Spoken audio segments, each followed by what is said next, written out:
రైతులు చిద్రపు వెంకటేష్, భాస్కర్లు తాము ఎంతో కష్టపడి పండించిన మొక్కజొన్న పంటను కోసి పొలం కుప్పలు వేశారు. అయితే పక్క పొలంలో గుర్తు తెలియని వ్యక్తులు వ్యవసాయ వ్యర్థాలను కాల్చేందుకు నిప్పు పెట్టారు.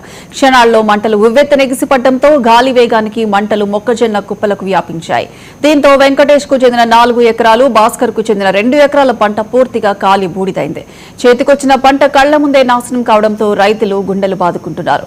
ప్రభుత్వం వెంటనే స్పందించి నష్టపరిహారం అందించాలని బాధితులు కోరుతున్నారు.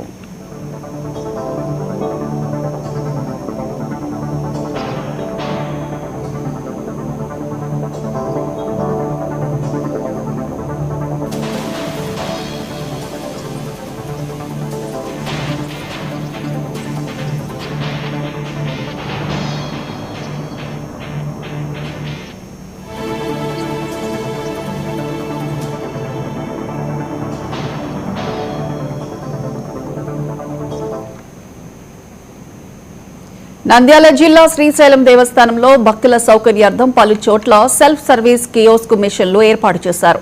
ఆలయ ఈవో శ్రీనివాసరావు ఆధ్వర్యంలో ధర్మకర్తల మండలి సభ్యులు పూజా కార్యక్రమాలు నిర్వహించి వీటిని ప్రారంభించారు.